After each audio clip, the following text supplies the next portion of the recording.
and good afternoon, everyone out in internet land. This is what is today? I think it's a Thursday. It's been a busy week for me. So Melanie, I'm just kind of like, I thought it was Friday when I woke up. And it's raining out today. So all of you know, here in Binghamton, New York, which is where I live, the dog is not going to get a walk.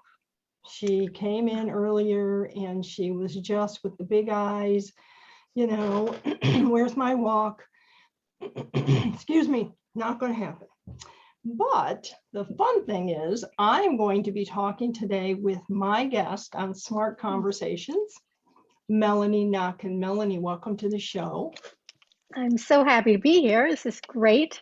This is awesome. Melanie and I go way, way, way back, and we're not going to say how far, just a ways back. Well, Melanie knew me when I did lipsticking. So I talk about lipsticking occasionally. I don't do it anymore, Melanie, but people still know me from lipsticking.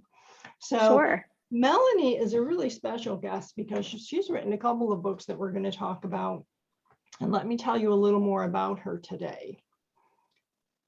Melanie Notkin is the founder of Savvy Auntie, a celebration of modern aunthood, and the national best-selling author of Savvy Auntie, the ultimate guide for cool aunts, great aunts, godmothers, and all women who love kids. And in 2008, Melanie uncovered and coined the term PANK, Professional Aunts No Kids. It's for that growing demographic. And in 2009, this was just genius, Melanie. She established Auntie's Day, an annual celebration for every fourth Sunday in July. And I love it when I see that pop up on the social media in July. I really love it because I'm an aunt. Melanie's reported memoir, Otherhood, Modern Women Finding a New Kind of Happiness, received a Booklist starred review. Melanie and her work have been featured in the New York Times, Chicago Tribune, Washington Post, New York Magazine, and on the Today Show, CNN, Fox, NPR, and the BBC, and really many more national and global outlets. She's a contributor to the New York Post. Now, Melanie, I mean, that's a lot of work there, and it's a lot of focus on women, which I really love. We know that I go way back to the whole women thing, and I still do that. I still focus on women, although I'm working with a lot of men, also because we do love the men who love their women. So before we get into Otherhood, which is really, folks, this is really, I'm going to, so people can read it better, is one of the things we're going to focus on today. Savvy Auntie. How did you come up with that? Well, I came up with the idea in 2007. I was then, as I remain, single, no kids, by circumstance, not choice. And I had been working at L'Oreal USA, you know, which is part of course L'Oreal Global, literally flying back and forth to Paris, France. And I would bring my nephew and nieces these wonderful things from Paris, France, just like, you know, modern Auntie Mame. And the children were like, no Dora, no Bob the Builder. And I did not know who these people were. Apparently, these were animated cartoons that my nephew and nieces loved. And I realized that as much as, you know, worldly as I was, I really didn't know what the people I loved most cared about most. And I was also at a time in my life where I thought I wanted to leave corporate America and do something on my own. And hence what became Savvy Auntie. And the reason why I focused on this is because, not just because it's a nice idea, but because as a marketer by trade, I saw that there is this steep rise in women who were not having children and or were having their first child later. At the time I launched in 2008, the last census data we had was that about 45% of women ages 15 to 44 were childless. And that was a steep rise from 1976 when it was just 35%. Now it's edging on 50%.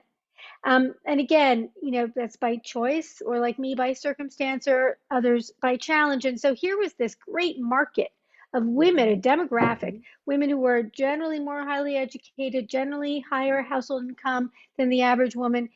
And marketers were missing us because, the still, even though we talk about how, well, we're not in the 1950s anymore, a woman it's assumed that by 25 she's married with children. And yet here we were. In fact, today, do you know that more women are a woman is more likely to have her first child at age 30 or older than in her 20s or even teens. So this is a demographic where women are having children later. And I thought, gosh, we have to start talking to this demographic, both as marketers and in media, and just frankly, more importantly, as a society and within family and among friends. Yes, now that is a really big point to make. It's wonderful that you saw it as a marketing opportunity, the same way I saw when I wrote Dickless Marketing, and I said women weren't being served online. But being able to speak to that demographic, and I'm really interested in that because I was 27 when I had my first child, and I was single. And then I got married when I was 30 and went on and had 2 more children. So I was on my family, the women in my family, their kids were like teenagers, and I was like just getting started. And so it was different. And we as a society, I think, tend to put women in these roles that were created seriously created, would you say, back when the Pilgrims landed? I don't know. Yeah, look, I think that it's not just a tradition. I think that evolutionarily, biologically speaking, and even psychologically speaking, women tend to want to have children. It's not a rational want because obviously, in fact, you could die in labor. Not, thank God, not so much today, but certainly even just a few decades back. So, but we have this just sort of natural desire to have children. Not all of us, obviously, all that caveat, but the majority of women um, tend to expect or hope to be a parent. Maybe not with 6 kids, maybe with 1, maybe 2. Um, but so I don't know so much that it's society, but more so that it's the assumption that if a woman isn't married and doesn't have children by a certain time, that there must be something wrong with her, or she's waving some sort of feminist flag, or she's, married to her career. Well, there are no career men. Nobody accuses a man of putting his career above what he wants in his life otherwise. And so, women are sort of always asked, if it's either you want your career or an education or education career, or you want to get married and have children. And again, for most women, well, we didn't know it was supposed to be an either or. In fact, Generation X, the daughters of the feminist movement in the 60s and 70s, we expected that we would have the education and the careers our mothers didn't have the access to. But of course, we'd have the husband and kids they did. But, and yet, among the most well-educated, most affluent women in America, they tend to remain single longer than expected. And there are a lot of reasons for that we understand now. In fact, we know now, for instance, on college campuses, 60% of students are women, 40% are male. And we tend to, want to marry within our income level. And again, going back to evolutionary psychology, really, it's because if a woman is to die in childbirth, or she is unable postpartum to take care of herself and her children, that there is somebody else there who will provide for them. So there are a lot of reasons for that. It's not because they're, trying to at least double or triple their income. So it's much more complicated than the sort of black and white kind of society wants this or that. It goes back, millions and millions of years. And it's interesting because the feminist movement really did shift the way that women live today, and for better and sometimes for worse. Well, I was part of that. So I was there at the front lines. I didn't know it at the time, although my family, because I was very late having children and getting married, and my family thought that, oh, definitely what you're speaking of. Well, she doesn't like men. Right. Down Yeah. on men, because that is the biggest thing that I hear about feminism is that, well, you don't like my ex-husband, my first husband, he said to me once, don't you dare teach those girls to be like you, because you don't even like men. And I was thinking, well, I like lots of men, I just don't like you. But but when it comes to your new book, Otherhood, Uh-huh. I mean, this is where we're really getting into these stories and the things that you're talking about. And the new, can we say the new woman, the new young woman who can be anywhere from 30 to 50? And what is she experiencing, and what did you find that helped you write this book? Well, again, like Savvy Auntie, came out of my personal experience of finding it frustrating that the thing I wanted most in life was the thing that was most out of my control. So sure, I could date, and I did date and do date, and we could go to singles events, obviously, from going online, and then came the apps.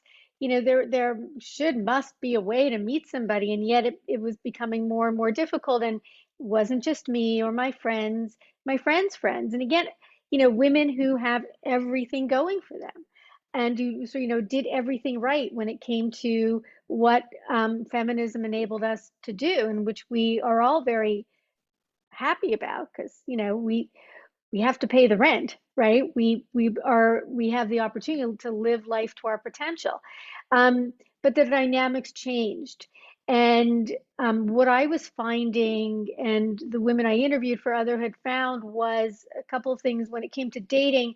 That while women, certainly big city women, had become in a way more masculine, um, men had become more feminine. Men were just sort of leaving up to the women to plan the date, and chivalry was dead and all of that. And there was this sort of big misunderstanding that, it's modern women who want old-fashioned romance, modern women who still want to be courted, still love a guy who walks, on the curbside of the street, of the sidewalk. Right. Opens the So door. opens the doors, right? And yet, and men, frankly, want women who, will give them space to be men. And so there's just all this confusion there. And then there was the part about, which is sort of the second half of Otherhood, which, of course, is a play on motherhood, the other to mother, this sort of existential idea of women without children as, well, you're not important because you don't have children, you don't have much to contribute to society.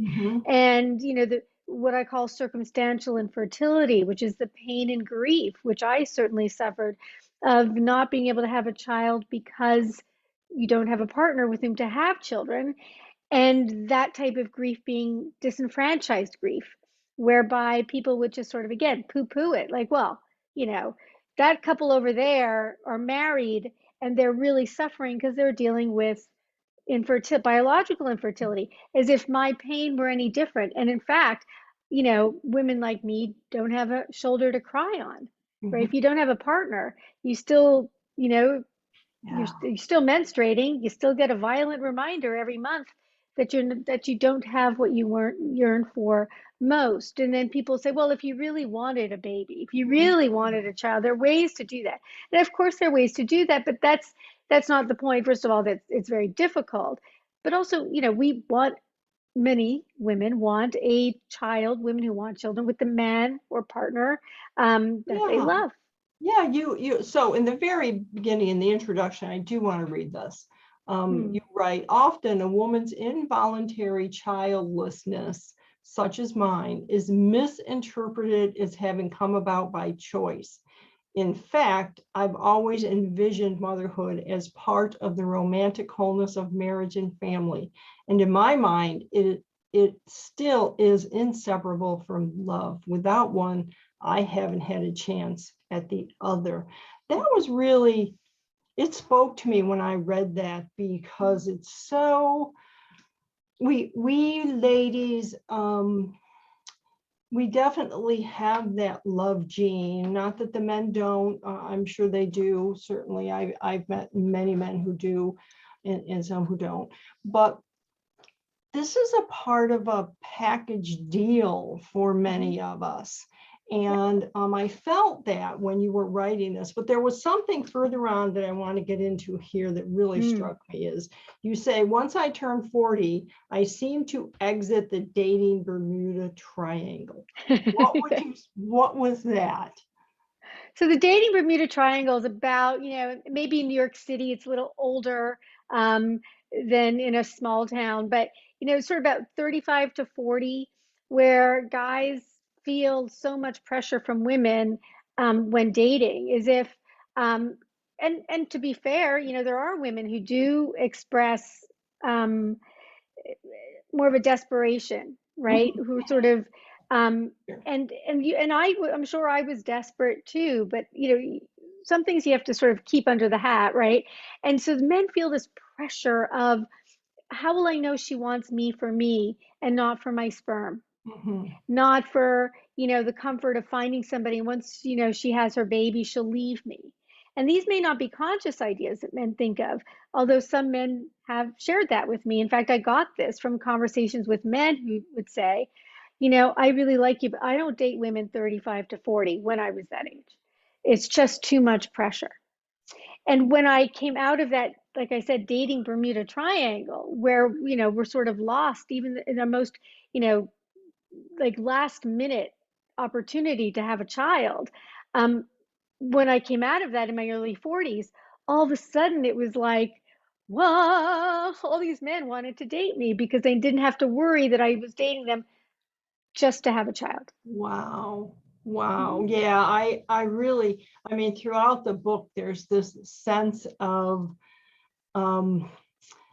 this kind of the whole dating game. All right, we'll just put that out there. The whole dating game, regardless of your age or why you're in the dating game, whether you're still dating because you haven't been married, or you're dating because you were divorced, or you're even teenagers. I mean, that is such a very dangerous kind of road to travel. Sometimes it can be fun, it can be delightful, but for someone who feels, whether it's society pressure or family pressure or just an internal feeling that, gosh, I'm this certain age, 35 to 40, I should be married and I should be having children.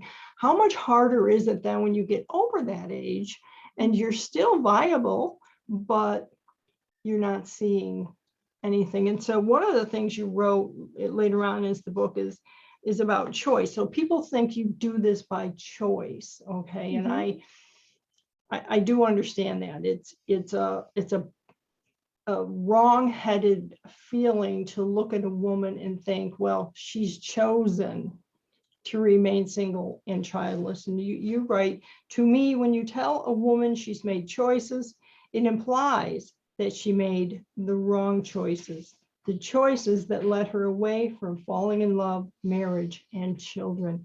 And that's a really hard thing to deal with. Yeah, it is a hard thing because you have to somehow you have to defend the thing that you don't want to, you don't want to be in that situation. Somehow you have to defend it. I think there are a few things that are going on there.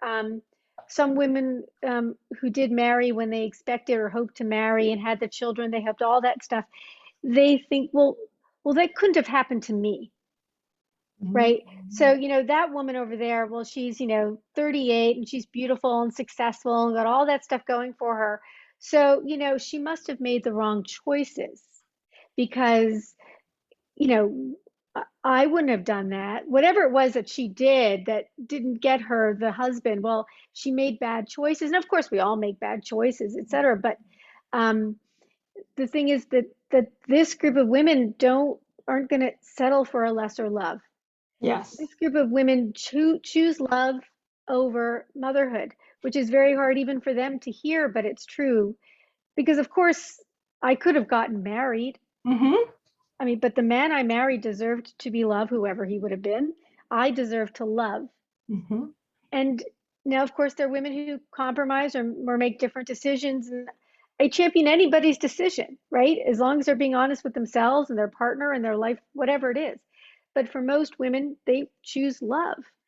And it's a very hard choice to make, especially if you get heartbroken, especially if you're 39 or 40 and that was the guy and he breaks up with you, right? Mm-hmm. So, again, doesn't mean it was a choice.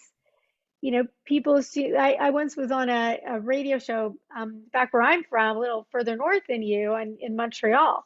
So I'd gone back there with the book, and the broadcast, the radio host said something like, "Well, Melanie, look, I'm looking at your photo, and you're an attractive woman, so clearly, there must have been some guy, who you dumped." You sort of use this Mm-hmm. language you dumped, and so sort of like, and there you are, and so it's your fault. And I remember just saying to him, "Oh, my heart has been broken.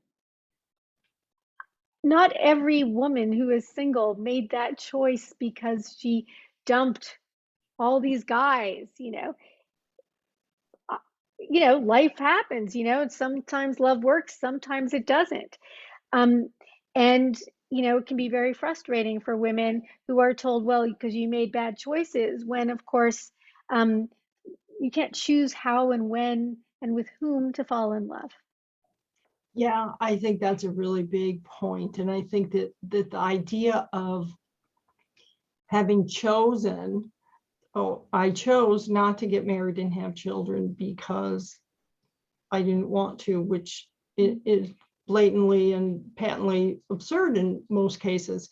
It's exactly what you're saying, is that we talk about waiting for the right guy, Mm-hmm. or the guy's waiting for the right girl. We're not going to get into that because I think they're talking about a whole different thing than we're talking about. But for women, waiting for the right guy, I think it embodies what you just said. It embodies the emotional attachment we want to have to that other person, and that other person to have to us. Because then when you have those children, isn't it going to be such a much better family?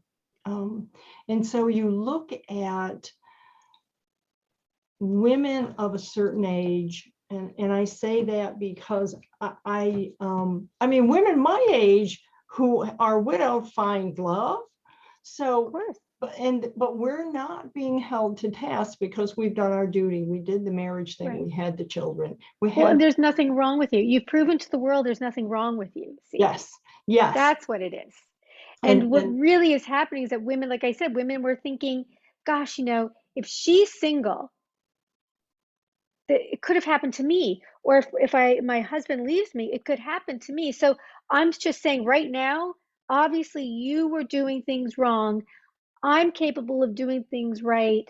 So it wouldn't happen to me. I'll never be alone like you. That's what they're thinking often enough. yes. And that's that's the challenge that this other woman in the women in the Otherhood cohort are dealing with. And of course, you can find love. In fact, there's a chapter that starts. Sometimes the first snow falls late in winter. A Mhm. metaphor for sometimes love comes much later than you ever expected. Mhm. Um, but I say love is a reward for those who wait for it. It's not a gift for those who deserve it. It's something that happens because you waited for it, and sometimes it happens right when you expect it, and sadly, sometimes it happens later than you hoped. Well, and sometimes, as you said, it happens and it doesn't work out. And there's a Mhm. myriad of reasons for those things. Would you say, and this was curious, I was curious as reading the book, would you say that this is relevant mostly to big cities Or would you look at, I live in this little rural, we have more cows and horses kind of around me, and you know, to get to the shopping plaza takes a bit of a trip. And I think I look around and I see couples, married couples, kids, lots of kids and everything. And is it just easier? Or what is the difference between life in the big city and life in rural America? So there are a few things going on, and it depends on the city. In surveys that I did around PANC, professional at no kids. So these are women, you know, four out of 5 women who don't have children of their own have a special bond with a child in her life. So it's basically it's a subset of otherhood. But looking at those women, we know they're actually all over the country, rural and urban areas. We're city folk and country folk.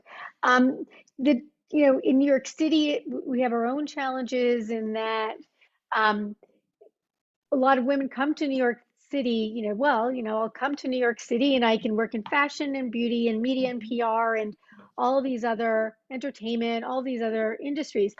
Men have finance. You know, there's not that much here for men. And so there are actually more single women who come to New York City than men. There are in the data, and I can't give you a data point because I don't remember, but there are many more single straight women than single straight men in New York City. Mhm. And so part of it is a numbers game. Yeah. And then when people marry, because it's New York City, and again, this is also of many other big cities, they, you know, the families tend to move to the suburbs for Yeah. all the reasons why. Yep. And then, so they're out there. The women are still in the city because there's nothing in the suburbs for the women who don't have children, et cetera. So, or single. So there are a lot of things that are going on. On the other hand, you know, there are different ways to meet people. There's so many more events in a place like New York City, and of course, even though the ratio is wider, the opportunities to meet people can be greater. So sometimes it really just depends. Yeah.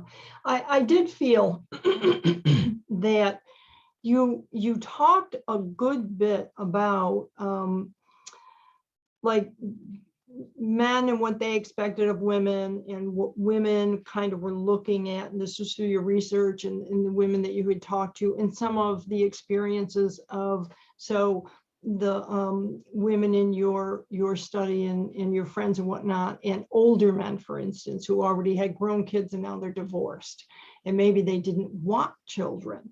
So are they even part of the dating pool? Or you know, the big thing to me were the men who said they wanted to date younger women.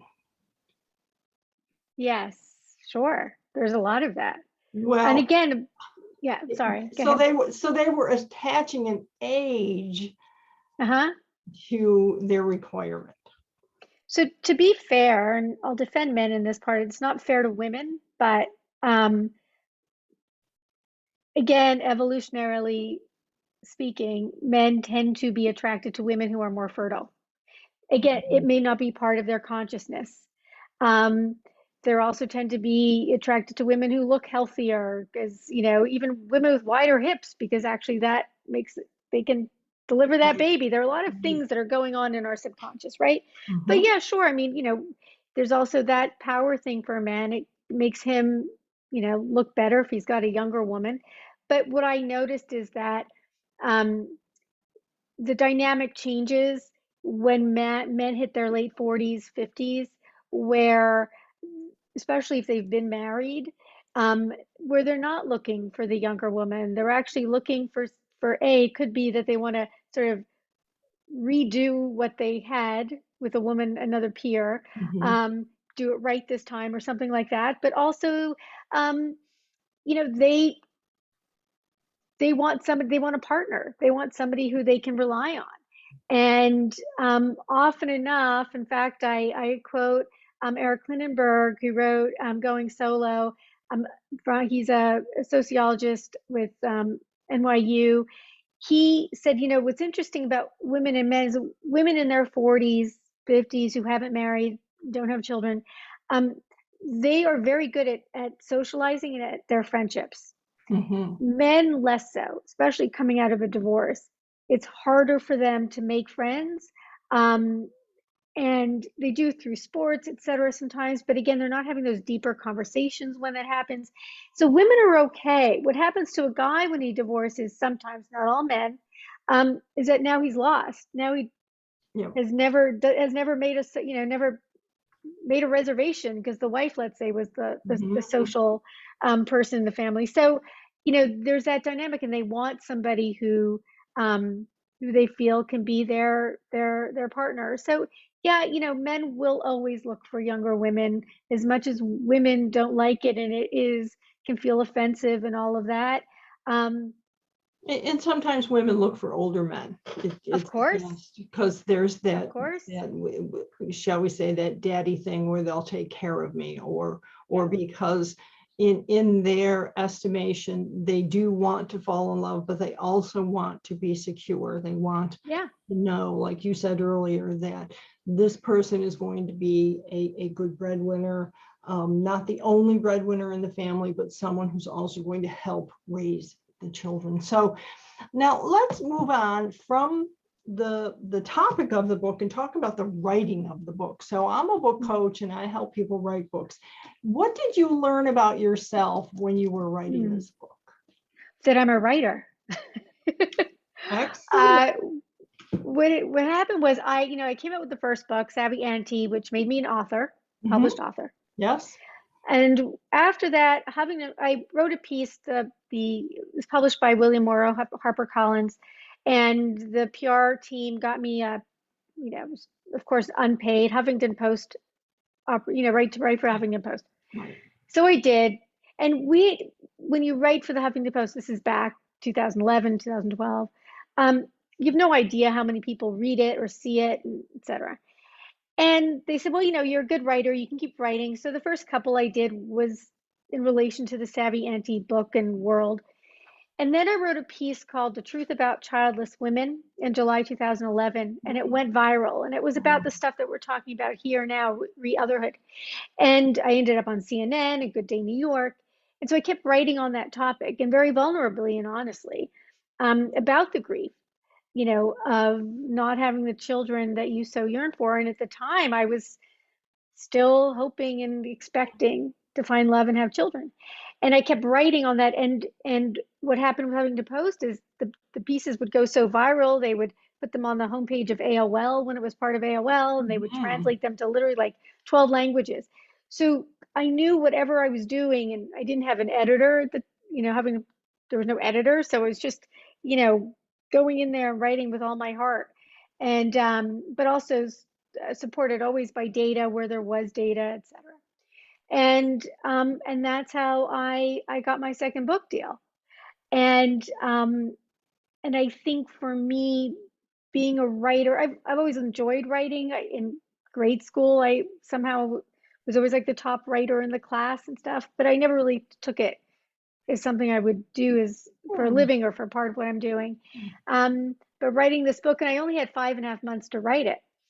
And so that's like nothing. Yeah. And I wasn't supposed to use stories from that I'd already written about, like in Huffington Post, which is hard when you're writing a memoir and you've already like sort of told some of the key stories of your life. But anyway, so but I loved it. I loved meeting with the women and men I wrote about, um, and really sort of, that's why it's a reported memoir, because I was reporting on what it was that they were saying, and I was amazed at how universal those conversations were. And just to go back quickly to what you were asking before in terms of the cities, there was a woman who tweeted when the book came out, I think she was in Milwaukee. She said, I don't understand how this could be, but clearly Melanie was listening to my conversation with my girlfriends at the diner a couple of days ago. I know the book had already come out, so it was impossible, and she probably wasn't in Milwaukee, but we had that conversation. So there were all these universal um, experiences Yeah. and feelings. And so I was excited and happy, and it was quite thrilling actually to be able to to write about them, and especially as a memoir, there were so many personal stories and aspects to it. I mean, the big thing is the word story and the fact that you told stories. And that's what it was. This particular book, the Otherhood, as you see behind Melanie, but because I work with nonfiction authors and they're not necessarily writing this kind of book, but I always insist that they bring in stories. And I always say to them, so I know there's a story here. I've just read this particular chapter and you left out here, you left out the story. And so let's go back and put that in, because that's what people want to read. They want to connect to the person, to the author, to the subject matter by hearing stories. So it was really powerful the way that you did this book. And we're coming to the end of our time here, but are there any new books on the horizon? Well, I have a couple of ideas, and actually I've been talking to some people about it, and I'm hoping I'm not going to say what it is just now, but there's a book that people have asked me for, both men and women, and I've been encouraged to really consider it, and so I am, and actually am proactively doing that as we speak here. So hopefully. So, and well, we'll be on the lookout for that, and maybe Melanie will give me a heads up when she's able to. But in the meantime, Melanie, where can we find you online, and how can we connect with you?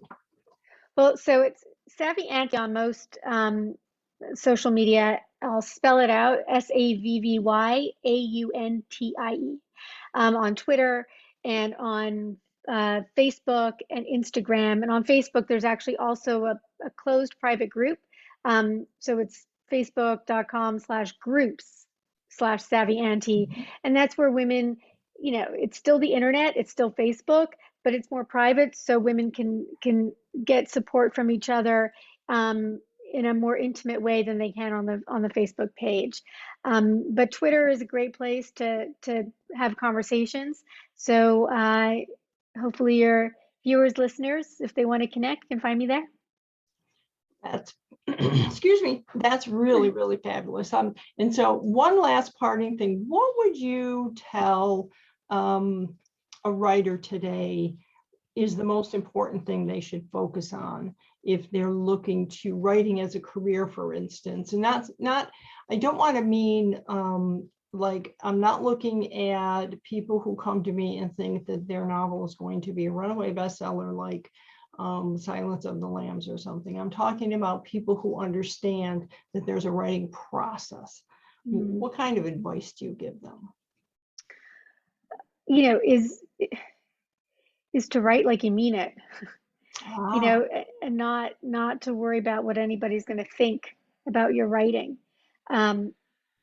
To write from, if it is, whether it's fiction or nonfiction, if it is a narrative, like a memoir or nonfiction, that if something is making you emotional, whether it's happy or crying or whatever it is as you're writing it, that's the stuff that's going to hit the most. That's the stuff that's going to keep people reading and engaged. I remember when I was writing, for the Huffington Post, and I would be in tears writing.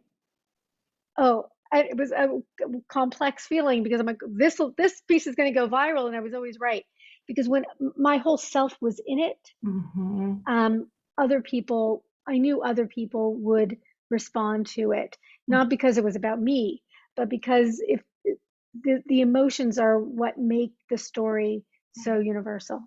Otherwise, it's just a story. Yes, because we're all human beings, and I call it the blood, sweat, and tears. So yeah, if you're not bleeding on the page, then I'm not relating to you. So that's kind of where I go with it. But you've done a really fabulous job. I can't wait to see what you're doing in the future. And thank you for being on the show. Oh my gosh, it was such a pleasure, and it was so good to see you. This is Yvonne DeVita signing off from Smart Conversation.